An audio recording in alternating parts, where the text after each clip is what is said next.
आरो सिङाव हाबलांसै आङो ओमफ्राय टिकेट दाननांगौ होनदों बेयाव 20 रुपिसनि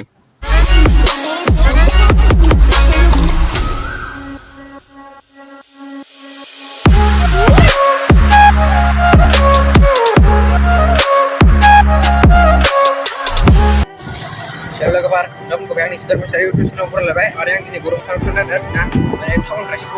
लोगोफोर माने न'निफ्राय गरम खालामनो लायासै आङो ओमफ्राय दा नायलांबाय थादों आरोना लोगोफोर ओमफ्राय गरम खाराव थांनायाबो बिराद मोजां मोनो आरोना दा बिटारिसियाव दङ गारिजों फैनाय जायासै लोगोफोर डाइरेक्ट बिटारिजों फैबाय आरोना बिदिनो टाउननिफ्राय फैबाय लोगोफोर मावदोंलै र' थ' गासिबो नायलांबाय थाबा टाउननिफ्राय भिडिअ लाबाय आरोना दिनै गामिनिफ्राय लाबोआसै आरोना आरो लोगोफोर गौरां ब्रिज मोनबाय आं गौरां ब्रिजआव हाबायसै दायो आङो लोगोफोर गौरां ब्रिज मोनबाय आरोना गौरां ब्रिजआ माबायदि स' लोगोफोर गौरां पार्क मोनबाय आरोखि गौरां पार्क सिङाव हाबलांसै आङो ओमफ्राय टिकेट दाननांगौ होनदों बेयाव 20 रुपिसनि लोगोफोर सिंनि जायगाफोरखौ एसे भिउफोरखौ दिन्थिसै आं लोगोफोर स' नायना लादो लोगोफोर भिउफोरखौ फुरा साफा जानानै दं दायो लोगोफोर भिउफ्रा गौरां पार्कनि आरोखि ना ओमफ्राय लोगोफोर फैनो नागिरदों आंजों ओमफ्राय दाबो फैयाखै आं दा हारसिं फैबाय आरोखि ना र' दायो आं सिङाव हाबबाय आरोखि ना लोगोफोर ओरैजाय गिदिंसै आरोखि ना ओरै गिदिंसै आं दसे सान्दुं गोसा थारलै जिनो आयु सान्दुं गोसाबाबो ब्लग बानायबाय आं दिनै लोगोफोर न'निफ्राय बानायबोयासै आङो माने टाउननिफ्राय बानायबाय आरोखि ना लोगोफोर दिनै थ' गासिबो नायलांबाय थांबा लोगोफोर ओरैजाय साफा जानानै दं आरोखि ना ओरैजाय गेलेग्रा हिरि दंलाजोबो नै नायना लादो आरोखि ना लोगोफोरखौ दायो टाइमा बेसेबां जाखो नै टाइमा दायो माबा जाबाय दा सान्दुं गोसाबो नै टाइमा 3:23 जाबाय आरोखि ना लोगोफोर भिउफोरखौ नायना लादो नै लोगोफोर ओरैजाय गैयाबालाय ना मा होनो ओरैजाय दंलाजोबो आरोखि ना गेलेग्रा उन्दैफोरनि गेलेग्रा गिदिरफोरनि गेलेग्रा दंलाजोबो हारसिंसो ब्लग बानायबाय आं आरोखि ना लोगोफोर रावबो लोगोबो गैया हारसिङैनो ब्लग बानायनाया मजाया आलादा आरोखि ना लोगोफोर दायो हरै सेंग्रा सिख्ला दं लोगोफोर आं फाग्ला बिदिजों जायो सिख्ला दं लोगोफोर आं थांनोबो लाजिलायलांबाय आरोखि ना हारसिंबो नांगौ आं बेयाव दसे जिरायथ'नोसै आरोखि ना नांगौबा लोगोफोरखौ नेनोसै आङो ओरै नोंथांमोना भिउफोरखौ आं ओरैजाय रेस्टुरेन्टथिं लोगोफोर आगोलनि भिडिअआव नुखाबाय जानांगौ नोंथांमोना जायफोर नायाखै नायना लादो आरोखि ना लोगोफोर आगोलनि भिडिअखौ आरोखि ना फार्स्ट टाइम बेयावनो लादोंमोन आरोखि ना लोगोफोर आं गौरां पार्कआवनो ओमफ्राय दिनैबो फिन खनसेयाव फैबावबाय आरोखि ना लोगोफोर हारसिङै फैबाय आरोखि ना ओरै नायना लादो लोगोफोर नै भिउफोरखौ माबायदि दायो सान्दुं गोसाबो केमेराजों बांद्राय मोजां नुवाखै जानांगौ लोगोफोर दायो रावबो गैया ओमफ्राय ओरै गोजौफ्राव मानसिफोर दं नामा दंथाय आंथ' थांथ'वाखै दाहाय थांगोन लोगोफोर फैबा लाजियो आं लोगोफोर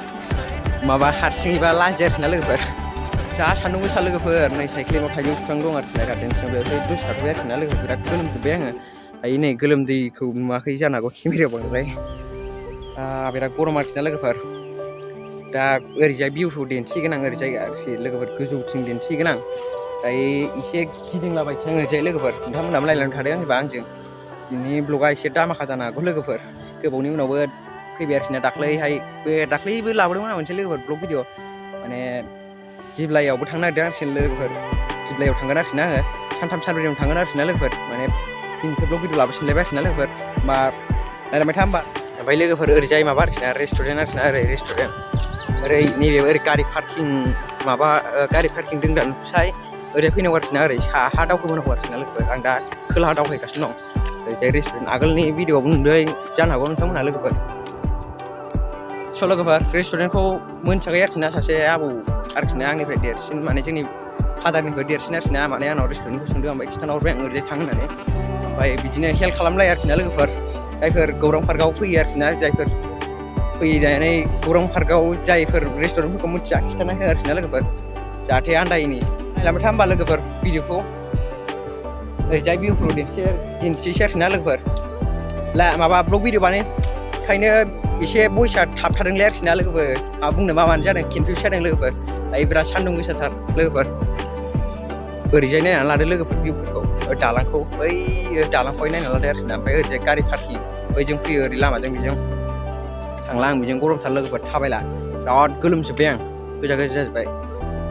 ओरै थांगोन आं दाहाय नैबेजों ओरै थांफ्ला ओरै रेस्टुरेन्ट थाङो आरोखि ना नैबेजों ओरै फैनानै ओरै थाङो लोगोफोर रेस्टुरेन्टआ ओमफ्राय ओरैजाय बैजों गेट आरोखि ना मेन गेटआ ओरैजाय मेन गेटआ बैनो आरोखि ना नैबेजों बेजों मेन गेट आरोखि ना लोगोफोर टेम्पु गारि खारदों आरोखि ना लोगोफोर अट' फैदों ओरैजाय नै माल माथा बै रेस्टुरेन्टआव होफैदों लोगोफोर जानो हागौ ओमफ्राय नावबो गावबो दंमोन आरोखि ना बेहाय लोगोफोर सेल' ना मा होनो आंथ' मिथिलांला दायो आं ओरै थांसै लोगोफोर फैबानो लोगोफोर थाबैनो थांगोन आरोखि ना लोगोफोर आं न'आव गरमथारबो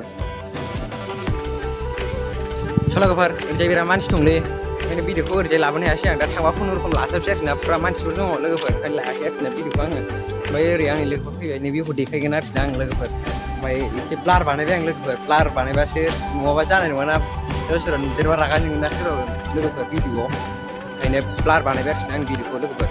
दा बे केमेराजों देखायगासिनो दं आं ओमफ्राय ओरैनि भिउखौ नायनै ओरैनि भिउखौहाय लोगोफोर फुरा लांदां आरोखि ना बिथिंजाय फुरा लांदां जानानै दं ओरैबो हाग्रा साफा खालामगासिनो दं ओमफ्य एसे खोमसि नुदों लोगोफोर क्वालिटिखौ ओमफ्राय ओरैजाय मानसिफोर फुरा लोब लोब दं आरोखि ना लोगोफोर ओमफ्राय जायगायानो गैया जिरायनो नैबेयावनो मोनसे दं ओमफ्य जिरायथ'वाखै आरोखि ना लोगोफोर दासो फैदों लोगोफोराबो बांद्राय गोबाव जायाखै ओमफ्राय दा ओरै थांगोन आरोखि ना लोगोफोर दा आङो थांसै आरोखि ना लोगोफोर गौरां पार्कनिफ्राय बेरायखांबाय एसे गोबावबो बेरायबाय आं थाबायबो आरोखि ना लोगोफोर जिरायबायबो गोबावनो दायो थांसै थाम्बनेल दोननो थाखाय फटक मोननैसो लानोसै आरोखि ना लोगोफोर बेयावहाय नै दालाङाव लानोसै लोगोफोर ओमफ्राय थांसै आरोखि ना लोगोफोर आं गौरां पार्कनिफ्राय फैयै फैयै क'क्राझार रेल स्टेसन मोनबाय आरोखि ना लोगोफोर ओमफ्राय दायो आं न'आव थांगासिनो दं माने भिडिअ बानायबोआसै आं लोगोफोर मारै मारै लाना फैगोनथाय आंखौ बिथोर द्राइभार आन्दायलाजोबदों आरोखि ना लोगोफोर बेनो आरोखि ना क'क्राझार माबाया मा होनोमोनलाय प्लेटफर्मा आरोखि ना लोगोफोर नायलांबाय थादों होमबा लामा नै लोगोफोर क'क्राझार हाई सेकेन्डारिया जाय ओंथिया बेहाय फैनो हागोन आरोखि ना ओरै फैयै फैयै नैबे मा होनोमोनलाय माबाजों फैनो हागोन आरोखि ना ओरै वार ब्रिजजों क'क्राझार गोजौनि वार ब्रिजजों ओमफ्राय ओरैजायनो बेयावनो आरोखि ना माबाया मा होनो क'क्राझारनि हायार सेकेन्डारि स्कुला बेनो आरोखि ना लोगोफोर लोगोफोर माने फैयै फैयै आङो न' मोनफैबाय आरोखि ना दासो मोनफैदों बांद्राय गोबाव जायाखै आं दसे रेस्ट लाबाय न'आवबो साहा लोंखांबाय ओमफ्राय न' खाथिनि फुख्रियाव जिरायदों आरोखि ना आं लोगोफोर दायो ओमफ्राय दिनैनि भिडिअखौ जाय जाय मोजां मोनदोंलाय कमेन्ट खालामनानै बुंहरदोलाय आरोखि ना माबायदि जाखो दिनैनि भिडिअआ आरो